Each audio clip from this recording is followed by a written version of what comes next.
Ahí estaríamos grabando.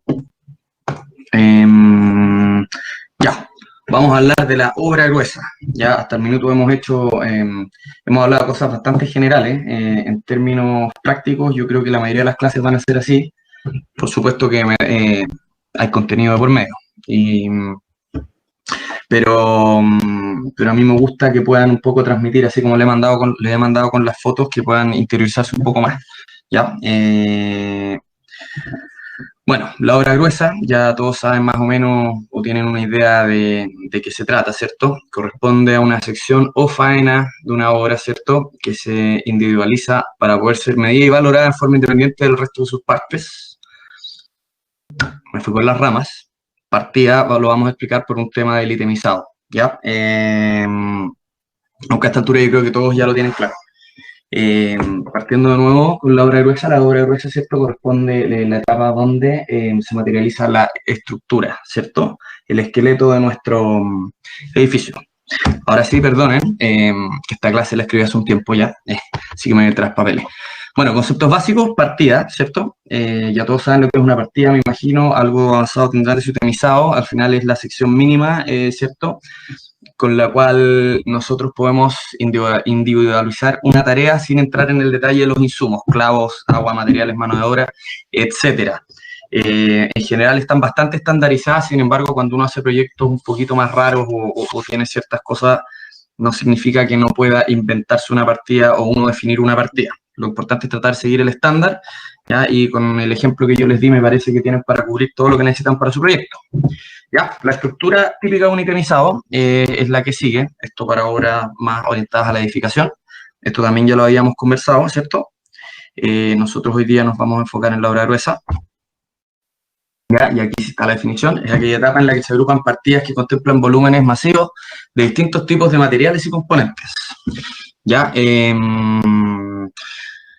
Lo que yo les contaba, obviamente, dependiendo de la naturaleza de la obra, esto puede variar, las obras civiles son distintas a las obras portuarias y a lo mejor los movimientos de tierra pueden quedar incluidos o no, qué sé yo. Las etapas principales en las que se divide la obra gruesa normalmente son de los sistemas de socalzado, movimientos de tierra, hormigón, ferro, moldaje, radieres, estructuras portantes en general. Entiéndase por estructuras portantes aquellas que son más enfocadas como al acero, estructuras de acero estructural, ¿cierto? Y cosas más atípicas que se salen de la parte del edificio de hormigón. Cubierta y techumbre, ¿ya? En algunos casos los tabiques a veces los ponen en la obra gruesa, pero para mí son determinaciones. Sistemas o calzado, ¿cierto? Son estructuras de contención que soportan cargas producidas por estructuras vecinas o que contrarrestan los empujes horizontales producidos por el terreno. Ejemplo de esto habíamos visto, ¿cierto? Las pilas de socalzado. Aquí yo les pongo 3 ejemplos más. Se usan bastante menos en este tipo de obras, pero se usan, que son los pilotes, que a diferencia de una pila de socalzado, el pilote es una fundación o sea, puede o no ser, pero en el fondo se hace en profundidad. En realidad pilote ahí está súper mal, ya les pido disculpas. Pilote en realidad es un sistema de fundación, no es un sistema socalzado. ¿Ya? Después les voy a aclarar eso. Soil nailing, que consiste en, a medida que se excava, ir clavando, por así decir, una especie de estructura de contención que puede ser una malla en la cual se puede proyectar hormigón y se le van insertando unas especies de clavos largos, por eso se llama soil nailing. Y el muro berlinés, aquí vamos a ver unos pequeños ejemplos. Si se fijan acá, esto sería la primera fotito, el soil nailing, donde se va excavando por etapas. La etapa anterior, si ustedes ven ahí hay un maestro proyectando hormigón en la parte inferior de todo ese muro, y lo que se hace es que se proyecta todo ese hormigón, y una vez que está listo, supongamos que esta excavación sigue hacia abajo, entra nuevamente la pala, o la retro, ¿cierto? O la excavadora en este caso, en realidad, la retro es más chiquitita, y sigue excavando hacia abajo, y se vuelve a hacer este proceso, y en cada punto, si ustedes se fijan, hay una especie de como de lanza o un cable, ¿ya? Que es el que va dándole soporte a todo este muro contra el terreno. En el lado derecho tenemos las pilas de socalzado, ¿cierto? Que se van, primero se hace una perforación, ¿cierto? Profunda En el suelo se hormigonan, ¿cierto? Se arman las ferraduras, se hormigonan y después se procede a excavar por etapas.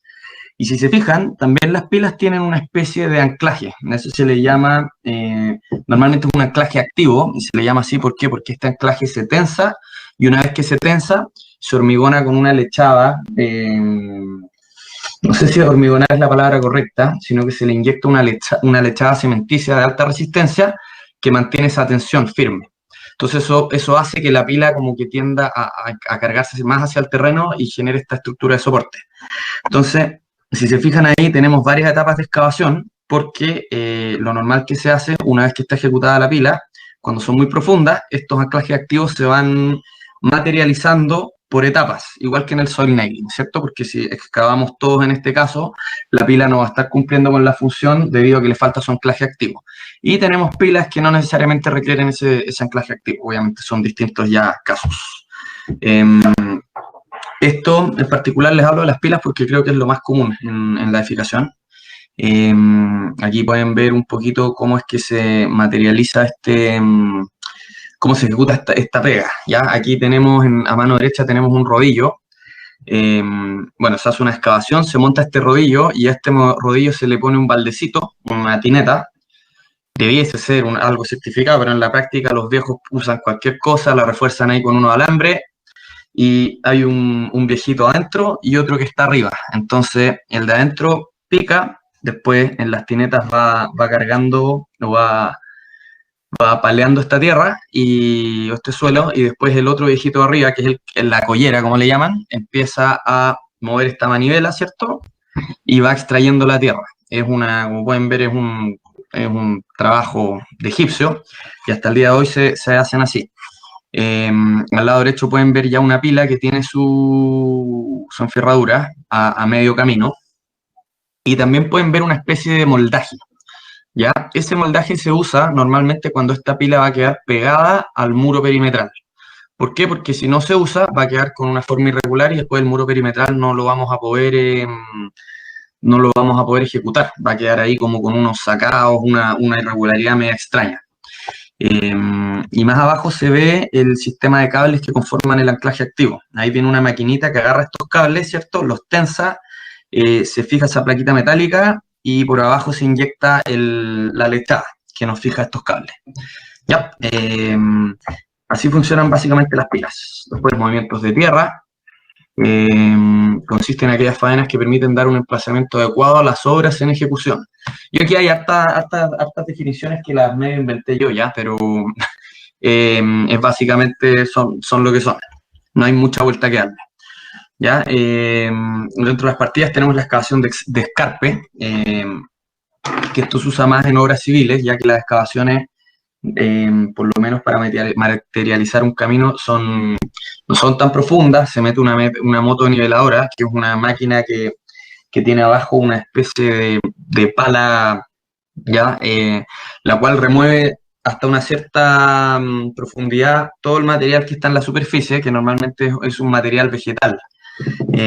Todo ese material se saca y se bota, y después el otro material, la gracia de esto es poder separar nuestro material útil de nuestro material que no es útil. Después el resto del material que viene más abajo se puede aprovechar para hacer rellenos y otras cosas. En los edificios en altura, como los metros cuadrados no son tanto, al final ahí medio al ojo van sacando el material vegetal, así que se termina botando bastante más tierra. Y después aprovechamos el material que ya está bueno, siempre y cuando la mecánica de suelo nos indique que ese material sirve. Bueno, esa es la excavación de escarpe. Después tenemos la excavación masiva, que corresponde en el fondo a la faena en la cual le vamos a dar nuestra caída a nuestros subterráneos. Ya se le llama masiva porque esto consiste en una faena de muchos camiones que entran y salen todo el día. Serán, no sé, en Despuy eran 30 camiones diarios, más o menos, y podrían ser más.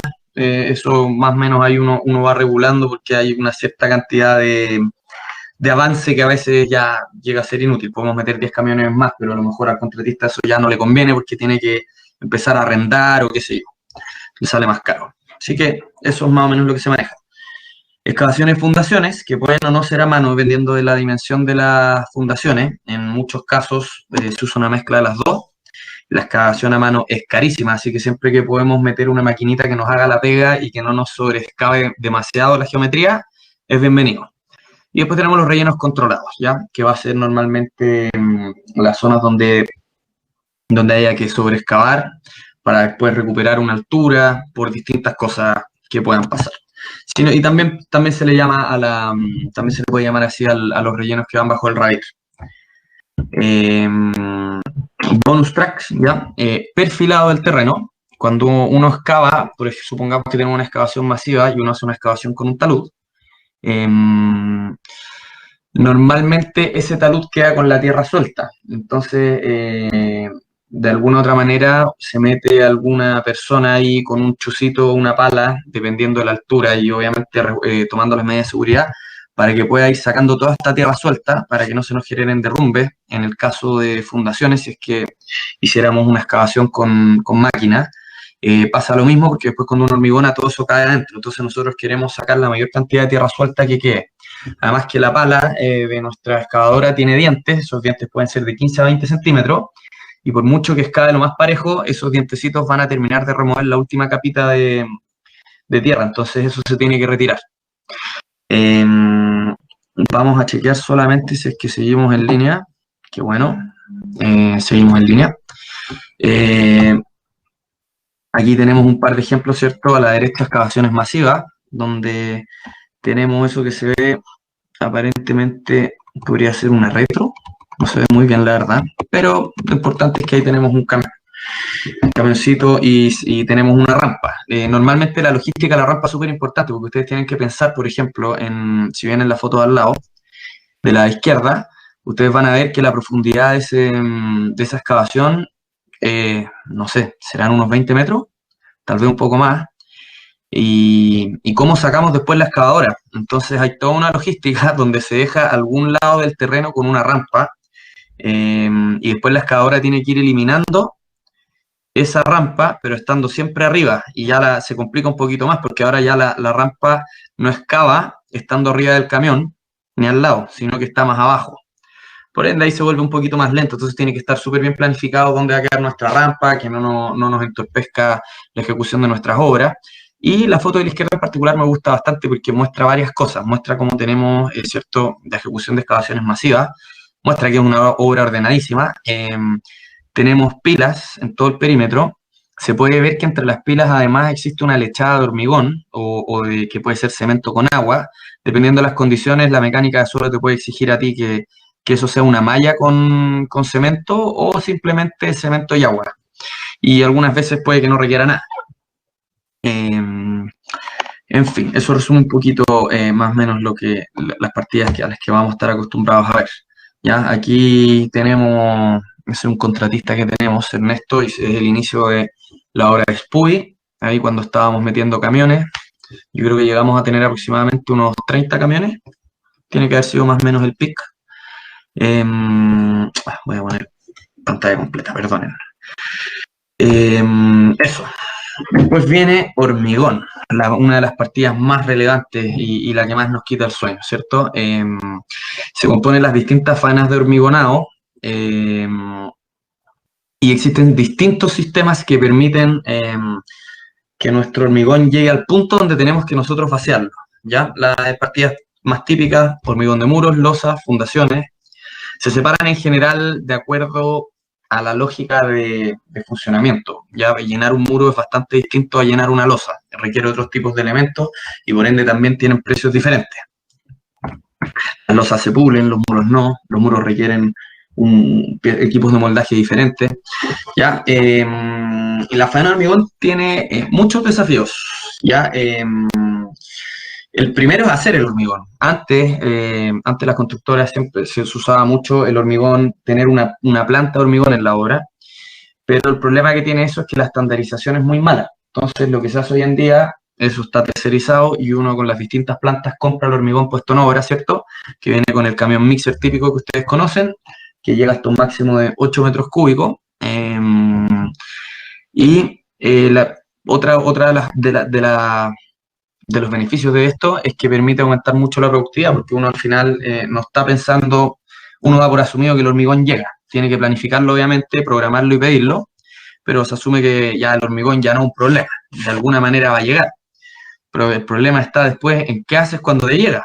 Entonces, el hormigón debe ser planificado con tiempo de anticipación, ¿cierto? Siendo ajustado en el último minuto. O sea, lo normal es que uno está de partida. Las plantas te dan un tiempo de aproximadamente unas 2 horas de cancelación por pedido. ¿Qué significa esto? Que si yo tengo programado hormigón a las 3 de la tarde y ya son las 1 de la tarde, si yo llamo para cancelar, ya es tarde, porque ya probablemente el primer camión lo van a tener cargado.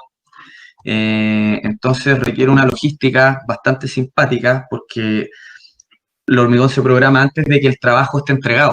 Entonces después hay todo un cálculo que uno hace con toda la gente involucrada para ver si es que sale la pega o no sale la pega. Y uno tiene que programar esto en la mañana. Entonces tiene todo su grado de complicaciones.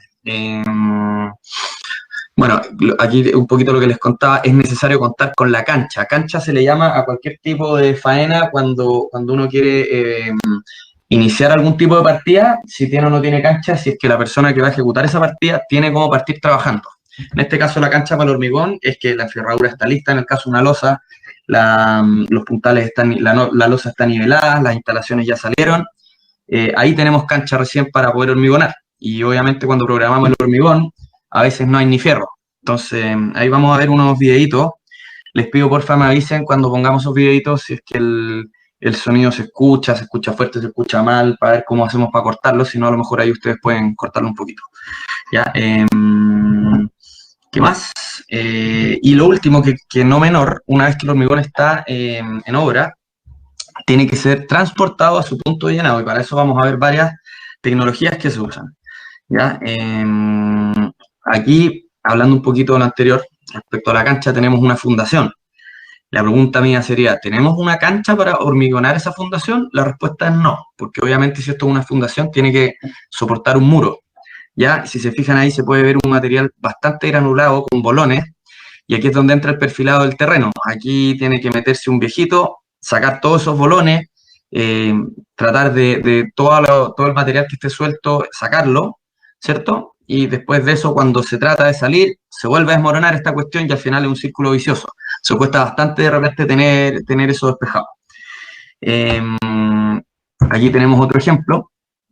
Ustedes pueden ver ahí que los que están de casco verde son enfierradores y están terminando de tejer el muro, y a su mano izquierda van a ver un carpintero que ya le está tapando el muro. Entonces, ¿esto es por qué? Porque seguramente en media hora más, 1 hora más, viene un camioncito de hormigón y ahí están todos corriendo tratando de terminar. Y obviamente hay que llevar a Lito a la inspección técnica para que revise, ¿cierto? Se tiene que aprobar el muro. Ustedes pueden ver que ahí hay un ducto naranjo, que es una canalización eléctrica, y además pueden ver una especie como de tubo en sentido horizontal o transversal. Eso es una pasada, probablemente que dejó el sanitario, porque después ahí va ir a pasar una descarga, alguna cosa por el estilo. Pero vamos a revisar acá. En respuesta a Diego, sí, se emplantilla antes, de todas maneras. Vamos a retomar acá. Eso no parece emplantillado, pero sí está emplantillado. Lo que pasa es que ese suelo, como tiene un material granular grande, ustedes pueden ver que ahí hay un montón de bolones, es un suelo que es poco estable. Entonces, ¿qué es lo que pasa? Esa malla de fundación se teje afuera, se toma con la grúa y se instala. Pero ustedes comprenderán que el pulso del gruero, así como el vaivén que tiene todo esto, no es tan fino. Entonces, cuando baja, tira tierra, tira polvo y todo el cuento. Pero aunque no lo crean, debajo de todo eso hay un trazo que marca el eje del muro y eso está todo emplazado en el punto que tiene que estar. Por eso les decía que después tiene que meterse de nuevo un viejito, tratar de sacar todo lo máximo posible, y al final hay terrenos que te ayudan y terrenos que no te ayudan tanto. En este caso, este es un terreno bastante complicado porque bota mucho material suelto. Ya, no sé si eso responde a tu pregunta. Ya, perfecto, entiendo que sí. Cancha losa. Esta foto es muy entretenida porque ustedes pueden contar 1, 2, 3, 4, 5, 6, 7, 8, 9, 10, 11, 12 maestros y 5 jefes. Hay casi más supervisores que gente trabajando. La verdad que ahí ustedes van a ver al administrador de obra, está el mandante, está el jefe de obra, el de casco blanco más hacia la izquierda, fue el jefe de obra de esa obra, una máquina, y ahí todos los viejos miran así de a qué hora se van estos tipos. Y están todos corriendo porque probablemente viene el hormigón en camino, ¿cierto? Y ahí ustedes pueden ver que hay una toneladas y toneladas y toneladas de instalaciones. Los tubos grises son sanitarios, los azules son de corrientes débiles, los naranjos son de electricidad, de circuitos y alumbrado. Y, y tenemos además, se alcanza a ver ¿cómo se llama? La salida de la bomba, ¿cierto?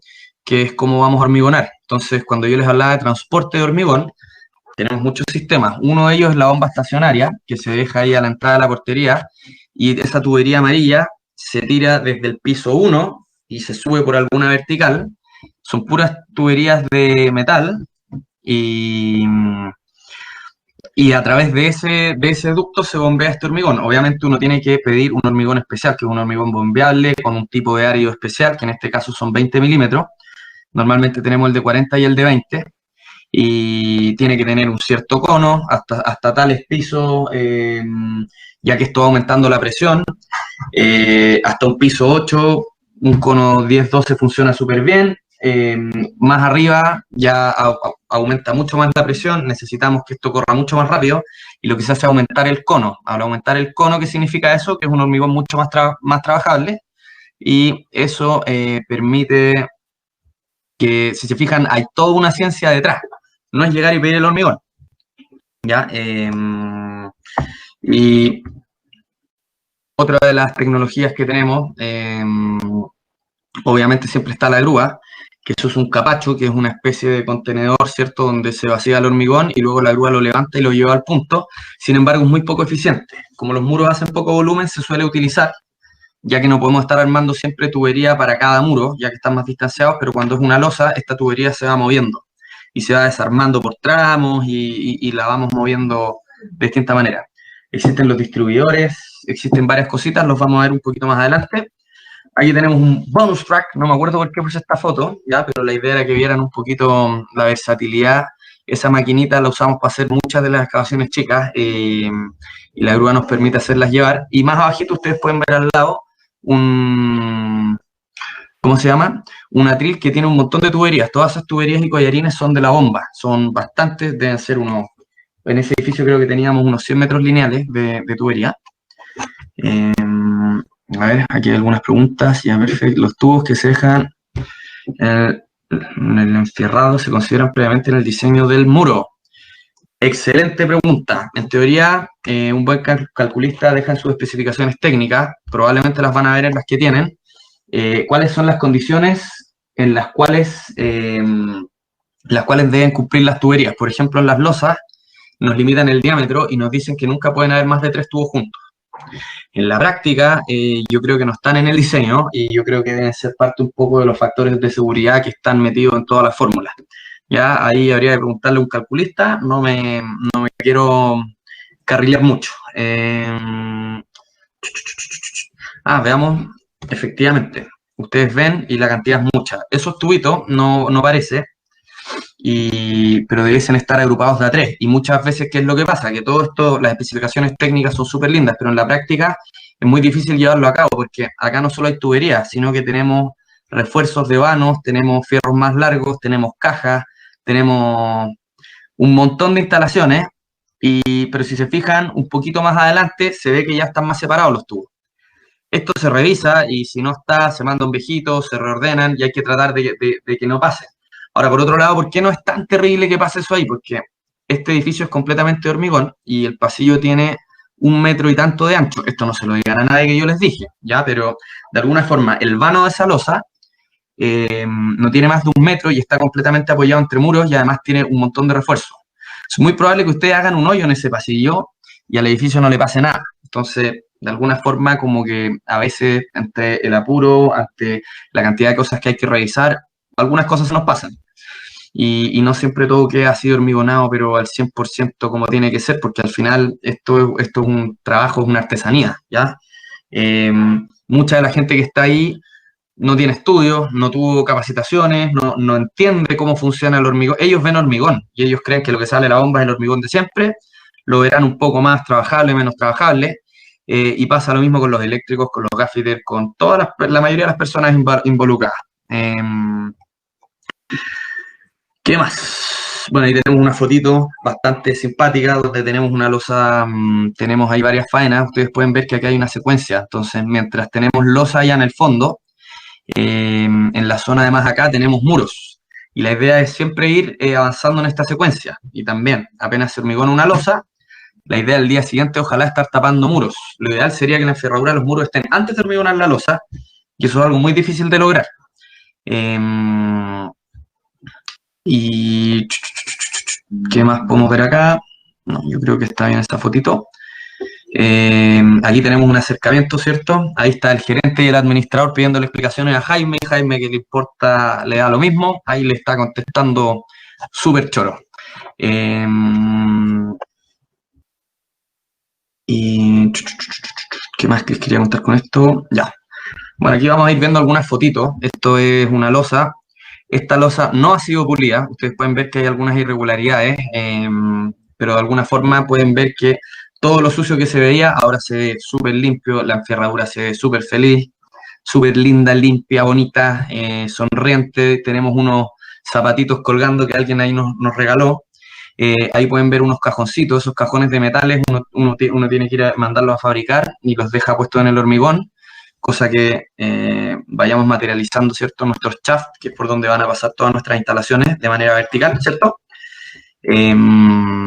Ahí se puede ver la pulidora con, me atrevería a decir que una sola pasada.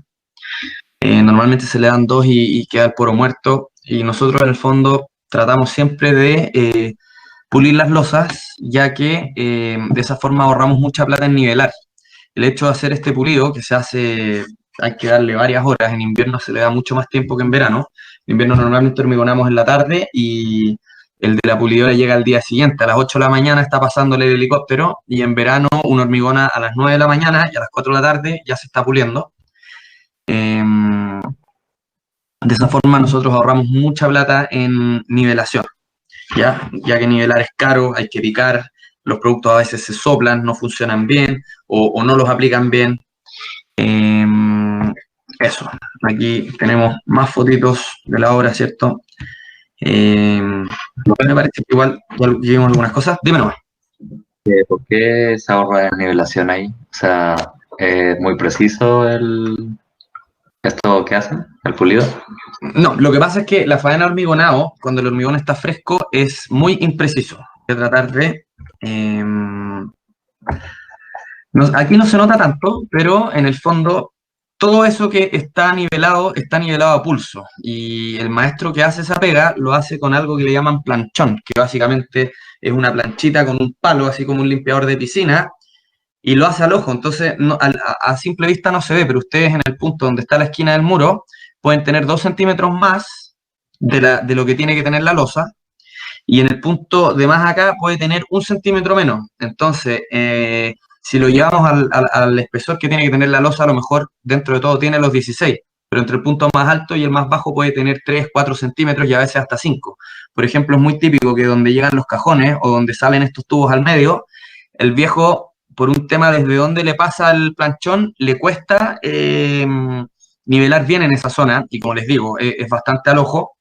Entonces ahí también le queda un cototo hacia arriba. Entonces al día siguiente, cuando todo, o el mismo día, dependiendo de la época en la que estemos, al tirar esta agua, o sea, se le tira un poquito de agua. El hormigón ya en su mayoría fraguó, pero en la parte superficial, digamos que todavía hay un pequeño grado como de frescor, se le tira un poquito de agua, y eso permite trabajar la superficie. Entonces se le pasa a este helicóptero, y este helicóptero tiene dos tipos de plato. Hay más, pero lo típico es un plato continuo que deja ese tipo de terminación. Si se fijan, hay una especie de jaspeado, que hay como medio irregular, pero regular. Ese es el primer tipo de plato. El segundo son las aspas, y esas aspas matan el poro y le dejan una terminación muy, muy pareja. Entonces, esos centímetros que te queda un poquito más alto, un poquito más bajo, como que de alguna manera se logran eliminar. y a lo mejor ya la nivelación no va a ser de 4 o 5 centímetros el desnivel, sino que va a ser de 1 o de 2, y 1 o 2 es algo mucho más trabajable. En longitudes largas se puede llegar hasta perder eso, o sea, muchas veces ustedes no se van a dar cuenta, pero aquellos que viven en el edificio, párense en una punta del pasillo, miren hacia el otro lado, agáchense bien y capaz que van a ver un poquito cómo va jugando el piso. Además que si el pavimento es porcelanato, el adhesivo del porcelanato permite un par de centímetros de holgura para acomodarse. Pero ya cuando tenemos 5, no. Entonces toca comprar un producto, toca pagarle a un maestro y que aplique localmente, toca esos sacos llevarlos del piso 1 al piso 8, toca llevar agua, en fin, es todo un tema logístico, hay que comprarle insumos, reglas, un montón de cosas. Entonces, si podemos evitarnos nivelar, siempre vamos a ahorrar muchísima plata. Para que se hagan una idea, yo en una obra donde no se hizo esto, cuando yo estaba partiendo en la constructora, creo que nos echábamos como 600 sacos por piso. Para que tengan una idea, a 3, 4 lucas el saco, súmenle que el maestro cobra por metro cuadrado, súmenle que aparte de eso tuvimos que picar un montón de cosas, súmenle que en muchas partes los maestros no tiraron puente adherente, también hay que considerar un puente adherente, entonces algunas partes se soplan, otras partes tampoco quedaron tan bien, o algunas partes no nivelamos y el maestro terminó nivelando con el adhesivo del porcelanato, que es mucho más caro, que no funciona tan bien, entonces al final es un problema gigantesco. Y al final es una partida que normalmente no está en el presupuesto, no, porque uno se asume que esto va a quedar nivelado. Entonces, ahí dependemos mucho de la mano de obra, de la supervisión, del control, del manejo que tengan los capataces profesionales, etc. Y yo me arranqué con los tarros ya, porque parte de la clase no es necesariamente describir cada partida, sino que también les quería mostrar ciertas cosillas. Aquí viene con sonido, para que tengan ojo ahí con el sonido, por si suena muy fuerte, pero a ver, lo vamos a poner primero.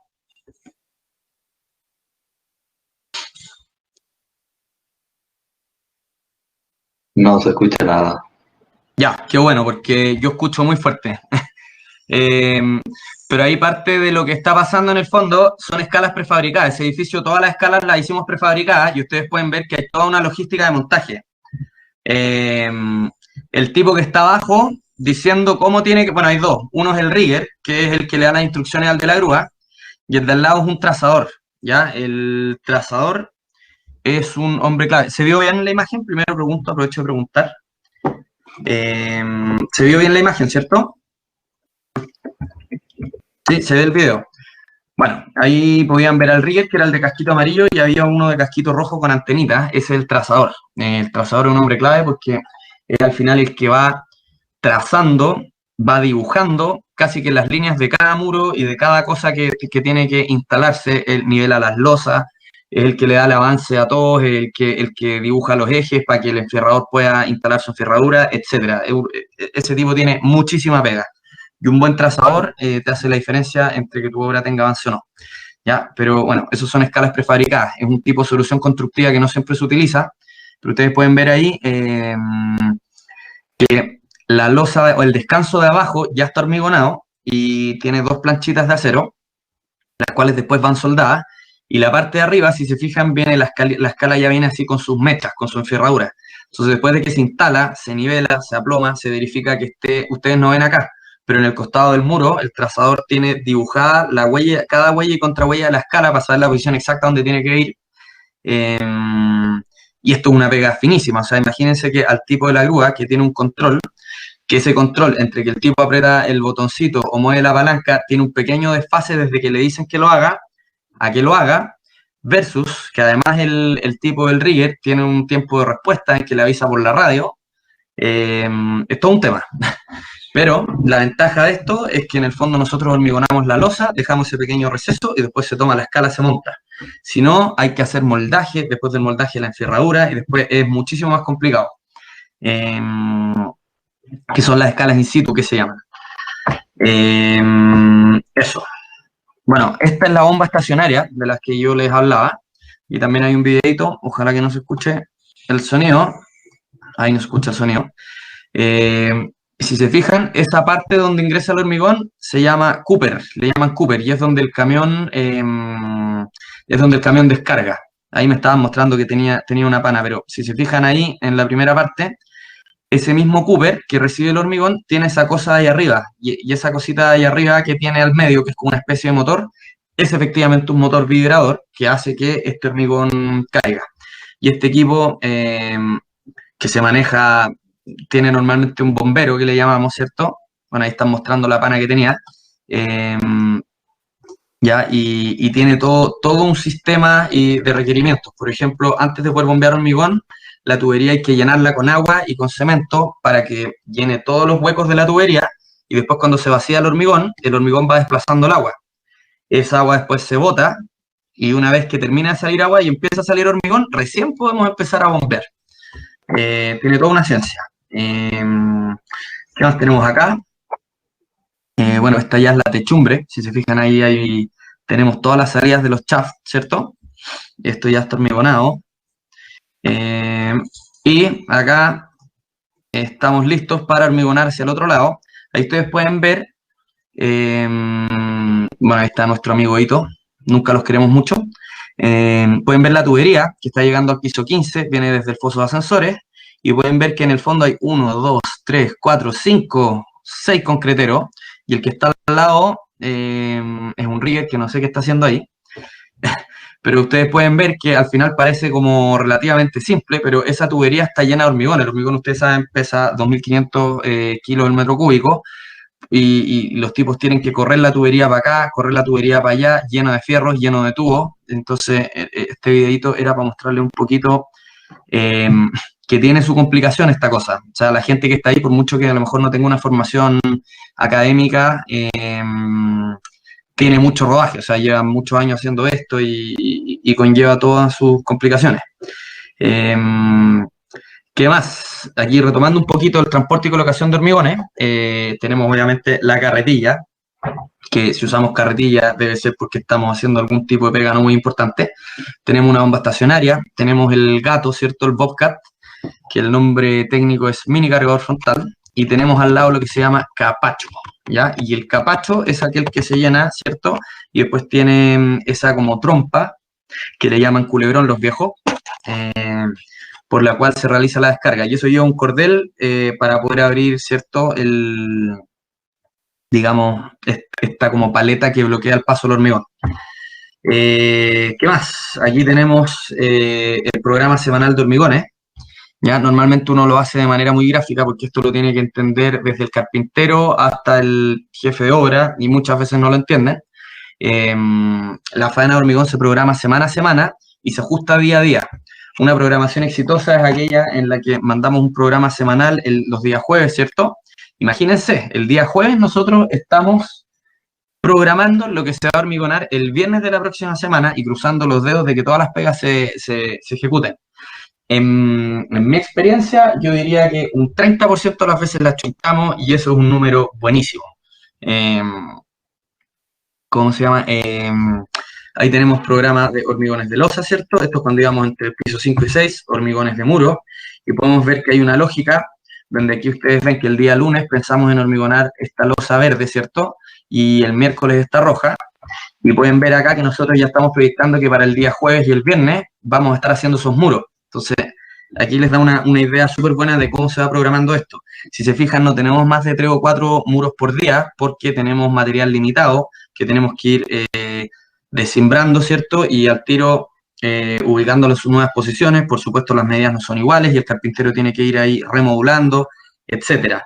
Y aparte de eso, tenemos faenas en otros pisos. Si se fijan, acá también tenemos muros proyectados para el viernes. Tenemos aquí, estamos considerando que esta losita del piso 6, de más arriba, ¿cierto? El cielo, se va a hacer el día martes, y que nosotros el día jueves ya vamos a estar hormigonando muros, o sea que le estamos dando como un día y medio a los instaladores, a los enferradores, que hagan toda la pega, y que a veces el mismo día jueves parten temprano en la mañana tapando, y en la tarde llenamos muros. Lo típico es que uno trate de llenar losas en la mañana y muros en la tarde. Entonces uno al final está tirando 6, 7 camiones todos los días.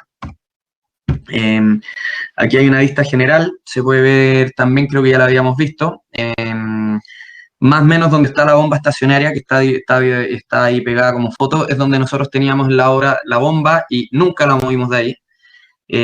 Por donde está entrando la tubería es más o menos por donde quedó ubicado el foso de ascensor, y desde ese punto subió hasta arriba, ¿cierto? Cuando lo vimos en la otra imagen, hasta llegar al piso 15 y devolverse. O sea, es un tramo bastante largo, tiene que haber sido unos 70 metros el pic.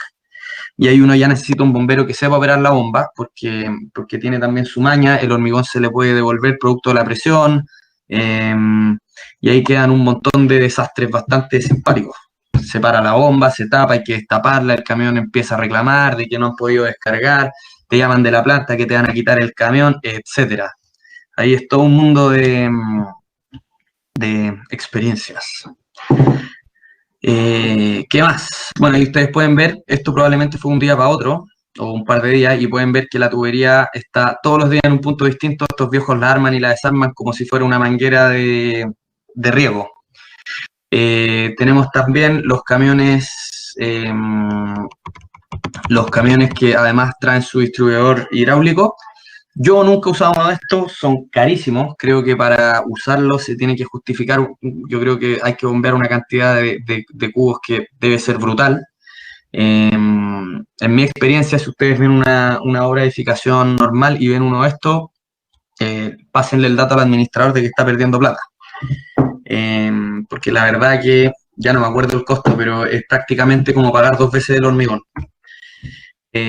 Aquí tenemos otro elemento, este es un distribuidor mecánico, ya, que funciona en base a cómo lo van tirando con las cuerdas, ya. Esta fue una visita que yo fui a ver para aprender cómo se usaba y después lo tratamos de implementar en nuestra obra, pero nos costó la verdad un montón. Déjenme ponerles el video. Ahí ustedes pueden ver cómo está bombeando. Eso parece súper fácil, pero ya la instalación del distribuidor requiere un grado de trabajo que se los voy a mostrar en el video que viene. Cosas interesantes, si se fijan, ahí hay un muro, ¿cierto? O sea, está llenando un muro. Para poder llenar ese muro tiene que tener una plataforma. Ustedes pueden ver que la plataforma no tiene ni baranda, así que alguien ahí no hizo la pega. No era mi obra, para que no se vayan pelando. Y acá tienen un videito más o menos de... Ese de ahí es el mismo trazador que estaba mostrando la escala, porque ese hombre tiene, Víctor Celeón, tiene años de circo, y es muy proactivo, y ese día ni los riggers sabían cómo enganchar el distribuidor, y el hombre ahí se subió, pero sin ningún problema. Y ahí ustedes pueden ver que ya el hecho de solo amarrar ese bicho raro ya es complicado. Y no cualquier persona se atreve a subir, lleva un grado de riesgo, ¿cierto? Una mala maniobra, ¿cierto? Un descuido del gruero a lo mejor puede hacer que se caiga, así que en general es una máquina que estamos tratando de no utilizar más, pero llegan a las horas a veces y las instrucciones son ocúpenla, porque la idea es no ocupar la grúa. La gracia de esto es que esto se conecta a la bomba estacionaria mediante la tubería y ustedes lideran el uso de la grúa y así el uso de la grúa está dedicado exclusivamente a los enferradores y a los carpinteros. ¿Ya? Aquí tienen después, para que vean este bicho raro, cómo se mueve cuando lo levantan. No es una cosa que se levante así como súper, la tomamos acá y la ponemos allá. Así que tiene toda su ciencia. Y bueno, ese es el distribuidor, el no mecánico ni hidráulico. ¿Qué más? Bueno, tenemos ahí el uso de una torre distribuidora, que esas son las torres que yo les mostré el otro día, en las fotitos que ustedes me preguntaron. Nosotros en la obra tenemos 2. No me ha tocado a mí ver una obra gruesa y tener una de esas a mi disposición, pero si ustedes veían que en la obra anterior habían 6 viejos, acá tienen 3. Y tienen un tipo que opera la maquinita y 2 o 3 viejitos que están ahí para mover calugas, para limpiar, para ayudar a dirigir el culebrón, etc. Entonces, la ventaja número 1, se ahorra mano de obra. Ventaja número 2, esto permite un volumen de llenado, yo creo que unas 2 veces superior al de la bomba, porque aquí no hay ni siquiera que conectar tubos. Se opera con un joystick, se mueve y se bota el hormigón. Así de simple. Son carísimos, eso sí. Hasta levantarlo, ir subiéndolo por los pisos tiene un costo, porque la diferencia de la grúa, que se pueden levantar, este se tiene que ir levantando piso a piso. Así que también tiene su ciencia. ¿Qué más? Fierro de refuerzo. O acero de refuerzo, fierro. Vamos a dedicarle poquito tiempo, ya que vamos a tener una clase entera dedicada solo a esto. Ya consiste en el material principal que convierte el hormigón en hormigón armado, algo que a esta altura de la carrera ustedes lo deben tener clarísimo, me imagino, ¿cierto? Normalmente se especifica como A6342H y hay varios más. y su especificación comercial corresponde a ASTM 615 grado 60, que probablemente viene dado por el tipo de norma mediante el cual se fabrica. Tenemos moldajes, que es un conjunto de piezas que en su totalidad permiten dar forma al hormigón armado. Déjenme ver si hay alguna preguntilla por ahí. ¿Ya? ¿No? Viene dado por el hormigón armado, ¿cierto? O sea, dar forma al hormigón armado requiere mano de obra especializada y son normalmente equipos por los cuales se paga arriendo, ¿ya? Tenemos dentro de sus partidas moldajes de losa, vigas, muros, entre otros. Estas son algunas de las marcas. Yo en particular he trabajado con DOM, con Fronscaf, he estado en obras donde usan Peri. Los otros tres, la verdad, no me ha tocado verlos, pero sí hemos usado Ulma para andamios, Soinsa y otros que hay por ahí. Aquí ustedes pueden ver, y tenemos estos paneles de muro que son de la empresa DOM, que es esta de acá, la que dice DOM encofrados en azul, ¿cierto? Dentro de las piezas que tenemos, y ojo porque lo interesante de esto es que cada una de estas piezas chiquititas vale una importante cantidad de plata. Tenemos grapas, que las grapas son las que ustedes pueden ver en las uniones de paneles. Es como una cuña grande, gorda, que mantiene un panel fijo al lado del otro. Tenemos barras hilo, que son las que normalmente denominan como agujas. Tenemos las tuercas mariposas, ya que son las paipas. ¿Se acuerdan que hablamos de las paipas? Esas son las famosas paipas, y las paipas lo que hacen es evitar que el muro se abra, entre otras cosas, ¿cierto? Tenemos alineadores, no se ve ningún alineador acá, pero el alineador básicamente es una pieza larga que va firmado entre dos agujas con su respectiva paipa y permite darle linealidad a las uniones de paneles. Cuando tenemos un panel robusto con un panel que no es tan robusto, uno pone un alineador y eso va a garantizar de que el panel trabaje en forma solidaria y que la presión del hormigón no reviente el panel. No sé si han escuchado la palabra o la expresión de que se reventó un muro. Eso es cuando o hay una grapa mal puesta o la grapa no cerrada bien y le ponen una cuña de madera y la cuña de madera se revienta, o faltó a lo mejor fijar abajo, porque también los tableros van fijos abajo con unos pernitos de anclaje o con dowel, que pueden ser, que le llaman dowel a los fierros, etcétera. Ahí tenemos una lista un poquito más, obviamente esta la sacamos de la página, en obra no llegan los equipos así. Ahí podemos ver las grapas justo arribita de las agujas con las paipas, no sé si se ven, si se aprecian, y podemos ver ahí cómo se une este sistema de moldaje. Y estos carpinteros que le llamamos, que en realidad más que carpinteros deberían llamarse armadores, porque la verdad que es re poca la carpintería que hacen. Es un equipo de gente muy especializada que se dedica aquí a armar, martillar y dependen 100% de la grúa. La grúa tiene que tomar este panel, mantenerlo ahí hasta que el carpintero es capaz de engancharlo con el otro panel y ahí recién los unen, se aprieta y la grúa suelta. Entonces por eso es que el recurso de la grúa es tan importante. Porque aparte de eso tiene que mover el material, tiene que mover el fierro, tiene que despejar, mover las cunas. Entonces por eso nunca queremos usar capachos, hormigonar con capacho, a menos que dispongamos de muchas grúas, pero eso nunca es el caso, ya que son muy caras. Acá tenemos moldajes de losas, ahí me faltó cambiarle el nombre, se los cambio después cuando suba la clase. Y dentro de estos moldajes de losa, aquí ustedes pueden ver esta foto, creo que es súper clarificadora respecto a la pregunta que me hacían en la mañana. Ahí pueden ver las plaquitas fenólicas, estas negras, y entre las placas negras se usan estas winchas de sacrificio. Y para armar esto lo primero que se hace es empezar a armar los puntales, que son, no sé si se ve la flechita del mouse, pero tenemos el puntal que se pone con este trípode, ya que como el puntal no tiene ningún tipo de peso, necesita soportarse y este trípode permite poner el puntal suelto. Ese puntal lleva un pequeño cabezal, que es el que está marcando mi mouse, que insisto, espero que se vea. Y ese cabezal recibe las vigas primarias, que son las de abajo, si se fijan están mucho más espaciadas, y sobre las vigas primarias se instalan las vigas secundarias, que son estas vigas de aluminio, en este caso. Y si se fijan, la parte interior de la viga tiene una wincha de madera. Esa wincha de madera permite clavar estas placas. Se arma todo este sistema que viene modulado. La empresa de moldaje te modula los planos y te manda los planos, después te revisa, cada cierto tiempo manda un supervisor a que vea que se cumplan los espaciamientos, las alturas, ya que lo que nunca queremos en una obra es que se nos caiga una losa. Primeramente, si hay una persona abajo cuando estamos hormigonando, probablemente esa persona no va a sobrevivir.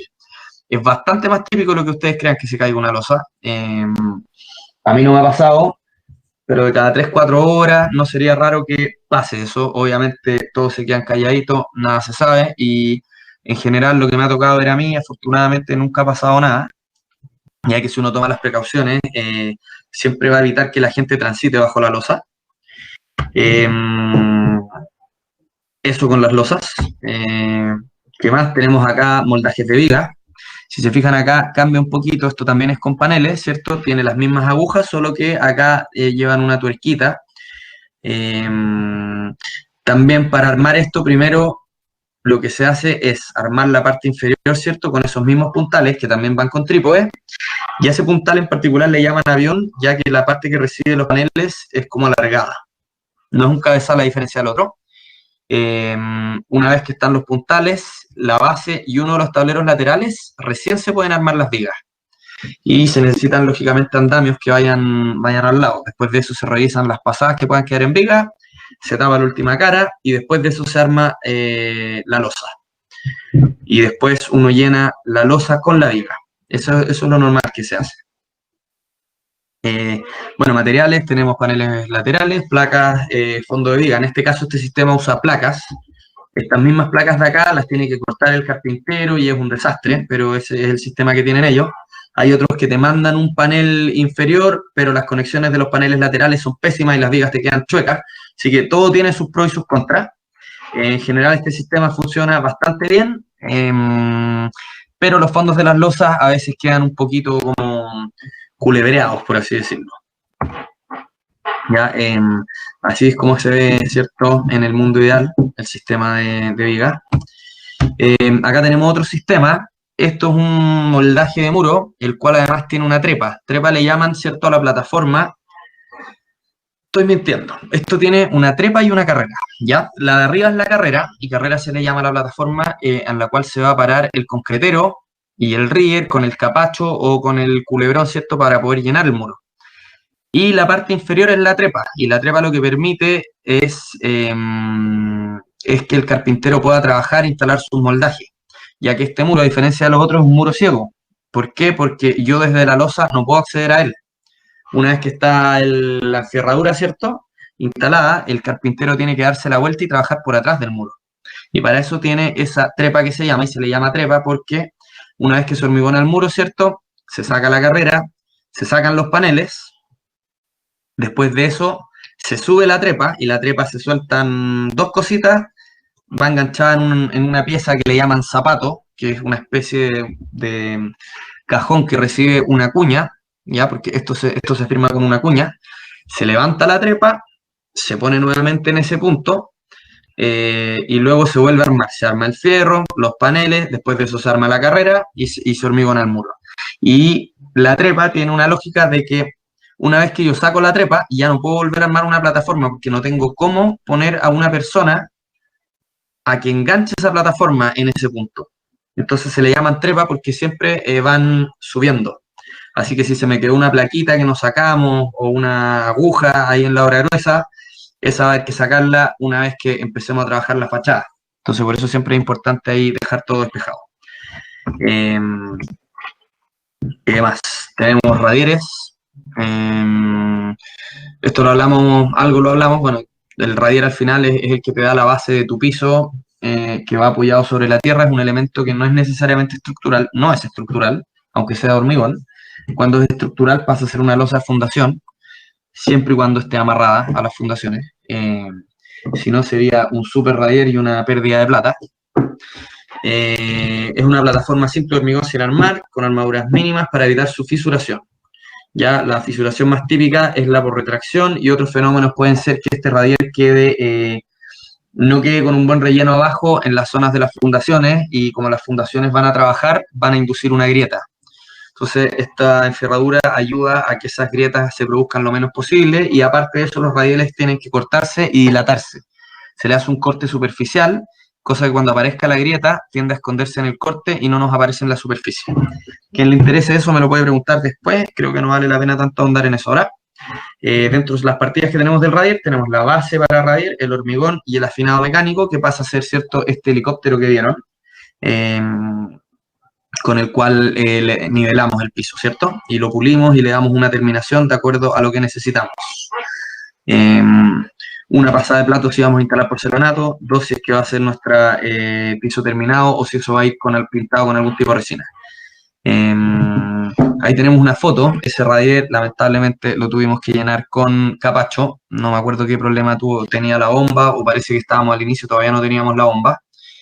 Y ahí ustedes pueden ir viendo cómo la primera parte ya está más o menos terminada y mientras se sigue llenando el último tramo radier, pueden ver el aislapol que va el polietileno y si son muy observadores van a ver aquí en el pedacito de acá de muro que tiene una wincha blanca. Y esa wincha blanca es nada menos que aislapol o plumavit, como se le conoce muy informalmente y palabra que no deben usar en una obra. Y eso sirve para que el radier quede dilatado de los muros, de lo contrario los muros cuando trabajen van a inducir grietas en el radier. Entonces, si se fijan, los radieres hay que tomar varias medidas para que queden bonitos, de lo contrario se llenan de fisuras, grietas y esas cosas, la verdad que el día de mañana no se pueden reparar. O sea, para repararlas y que queden así como de fábrica, habría que demoler y hacerlo de nuevo. Ahí se ve un poquito más el alisado mecánico. Acá se nota un poquito más, si se fijan, en la parte del fondo, ya ese radier cuenta con 2 pasas de plato, y en la parte de más acá tiene una. Si se fijan, justo ese no tiene aspa, tiene un plato, que es el plato del que yo les he hablado siempre. Debe tener un nombre técnico, la verdad no lo conozco. Y si se fijan, va dejando esa especie de jaspeado. Normalmente esa es la terminación que tratamos de darle a las losas que van con porcelanato. Cuando llevamos vinílico o algún pavimento un poquito más fino, a lo mejor le vamos a dar las 2. ¿Qué más tenemos? Bueno, otras estructuras portantes, se considera cualquier tipo de estructura que pueda ser parte de la obra, ya sea de forma parcial o definitiva. Muchas veces tenemos estructuras metálicas que sirven como alzaprimado, las cuales el calculista, por ciertas condiciones, te pide que las deje hasta el piso 4 y después se cortan y se sacan, y etcétera. Puede ser, por ejemplo, también el techo de un estacionamiento que requiere un cierto tipo de estructura metálica, o a lo mejor en el piso mecánico donde están los equipos de clima, eso requiere algún tipo de estructura, qué sé yo. A eso nos vamos a referir con otras estructuras portantes. Cubierta y techumbre es el conjunto de elementos que cubre la parte superior de una estructura. Su función consiste en canalizar el agua a los puntos definidos por proyecto y evitar que estos se aposen, y además proveer de aislación al edificio en la parte superior. Partidas tenemos estructura cubierta, aislación térmica, entablado cubierta, fieltro, hojalatería. Hojalatería va a depender obviamente de la terminación de la cubierta. Así es como se veía la planta cubierta de Spuy, ¿cierto? Los rojos son las canaletas. Hay unas flechitas ahí que debiesen indicar, pero en la foto no se ven muy bien. Y todas nuestras canaletas siempre llegan a un puntito de aguas lluvias. Ahí si es que se ve la flechita, donde está el puntito ahí, en el plano va a decir BALL, que viene a ser el acrónimo de bajada de aguas lluvias. Ahí tenemos una bajada, otra bajada, otra bajada, otra bajada, otra bajada, otra bajada, otra bajada y otra bajada. Y esas son todas nuestras bajadas de aguas lluvia que tiene el edificio, serían 1, 2, 3, 4, 5, 6, 7, 8. Y la lógica que se persigue con esto es que esas canaletas tienen que tener una cierta pendiente. Y si son demasiado largas, esa canaleta se va a terminar introduciendo mucho en nuestra techumbre y nos va a exigir que nuestra techumbre sea más alta. Entonces uno trata siempre de poner algún tipo de bajada en algún punto que permita que la altura entre el punto más alto y el bajo no sea tan grande. Ojalá que no pase los 5 o 10 centímetros. 10 centímetros creo que es razonable. De lo contrario, todo eso va a hacer que nuestra techumbre se levante más aún. Y eso hace que gastemos, obviamente, muchísima más plata. Dentro de nuestro sistema de aguas lluvia, acá en realidad, aparte de la cubierta, tenemos un sistema de aguas lluvia, por el cual canalizamos todas nuestras aguas y las llevamos hacia abajo, hacia los drenes. Tenemos canales de aguas lluvia, cajones para salida de instalaciones, bajada de aguas lluvias y caballetes. Acá tenemos algunas fotitos, ¿ya?, de cómo se arma esta cercha. Si se fijan allá en el fondo tenemos un corte y ese corte es por donde va la canal. Lo que tenemos saliendo ahí, los tubos blancos, son ventilaciones. Para que sepan ustedes, los sistemas de alcantarillado tienen que tener una ventilación. Y ustedes pueden ver cómo esta cercha, ojo, fíjense que esta cercha no es estructural, ¿ya? Eso es un punto importantísimo. ¿Por qué no es estructural? Porque, si bien es cierto, va a resistir la altura de una persona, tenemos una losa que le da soporte. Entonces acá no es estrictamente necesario que esto sea una cercha que tenga diagonales en todos sus sentidos, porque el mismo sistema de placas le va a dar la rigidez suficiente y se le ponen algunas diagonales en algunos puntos y esto se refuerza un poquito y con eso era todo. Ahí podemos ver que Independiente, este mandante, por temas de ellos, nos pidieron impermeabilizar la cubierta. Entonces acá tenemos un doble sistema de impermeabilización. ¿Ya? El primer sistema de impermeabilización vendría a ser, ¿cierto?, este producto que se utilizó, que es una pintura asfáltica, sobre la losa cubierta. Después tenemos nuestras cerchas y sobre las cerchas van a venir, bueno, va a venir nuestra lana, ¿cierto? Las placas. Sobre esas placas nuestro fieltro y sobre ese fieltro va a ir ¿cómo se llama? Una hojalata, planchas de zinc básicamente que van dobladas y cubren toda la techumbre de una forma en la cual se estructura para que el agua no se introduzca, ¿cierto? Y en realidad ese es el sistema que va a evitar que se meta el agua, porque aquí hay un problema. Yo no sé, a ver, voy a darles la oportunidad de participar un poco. No sé si todavía me están escuchando a esta altura, pero ¿quién cree que, o quién se le ocurre que puede ser el problema que tiene este sistema de impermeabilización? A ver si hay alguien suficientemente valiente.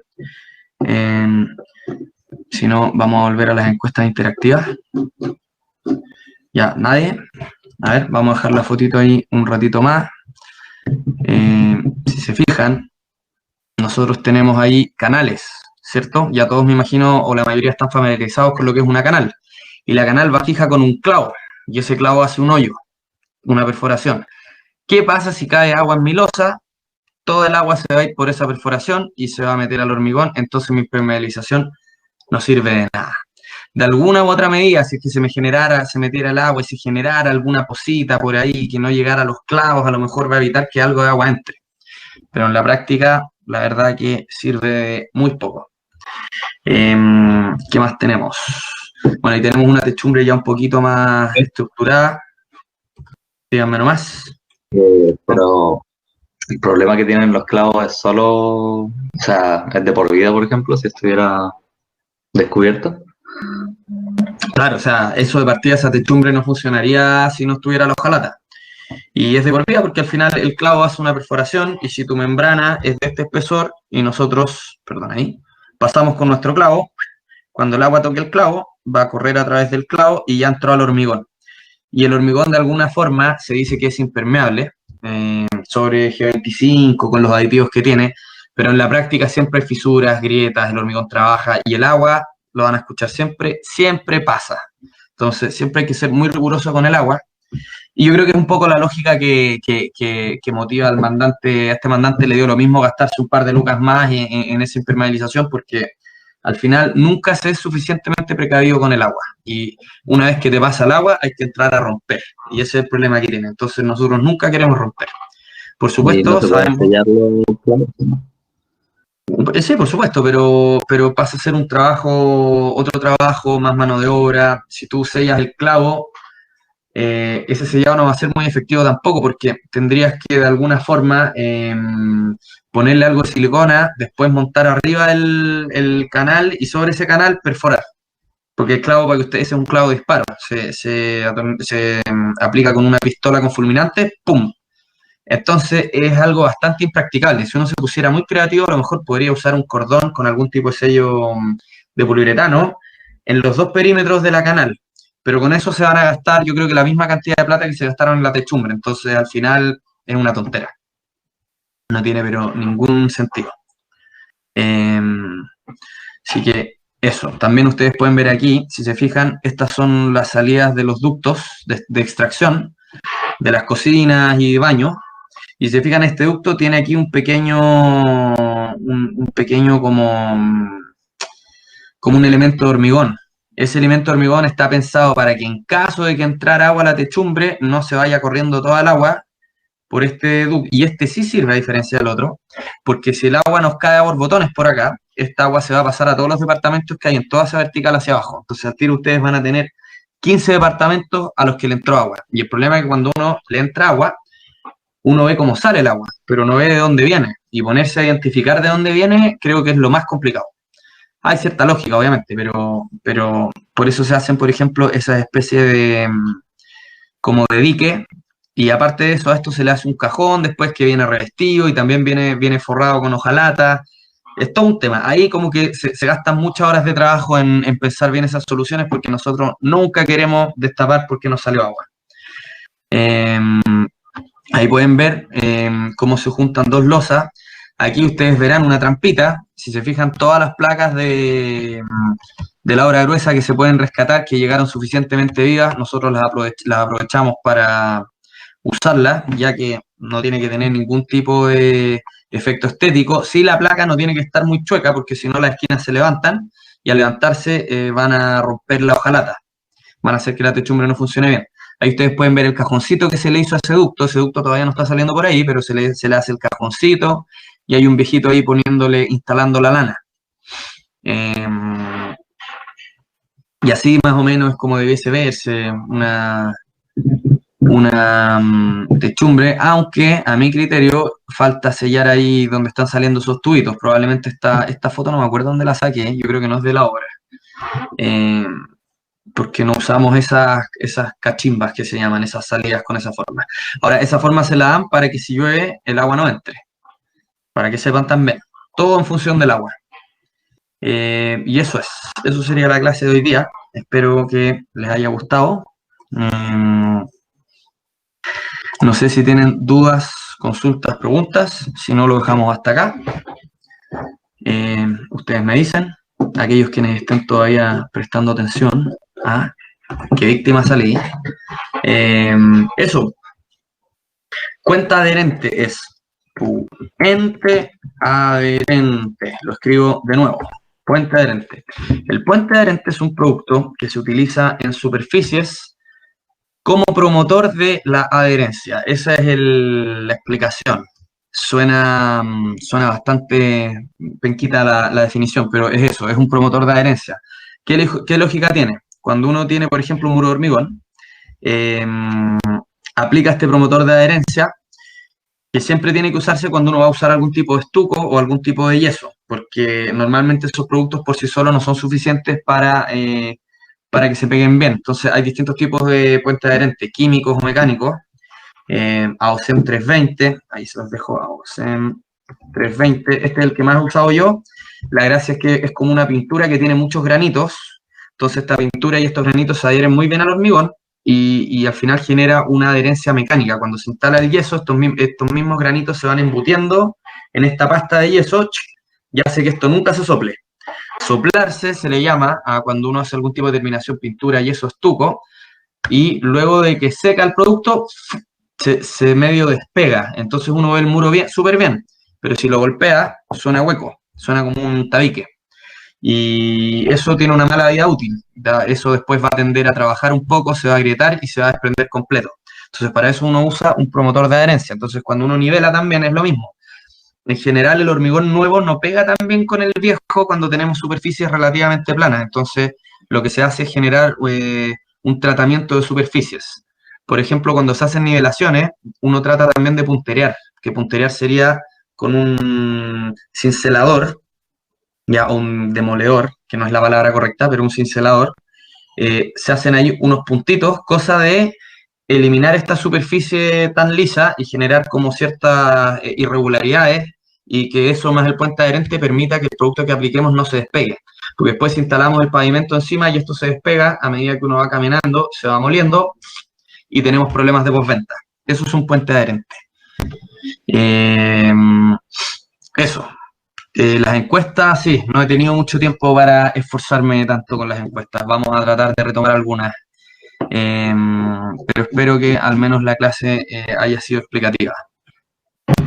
Eso, no sé si tienen más dudas o preguntas. A ver, ¿cómo se hace en la práctica el tema de las fundaciones y los radieres o con las losas de fundaciones? ¿A qué te refieres? ¿Respecto a la adherencia? ¿Profe? Sí.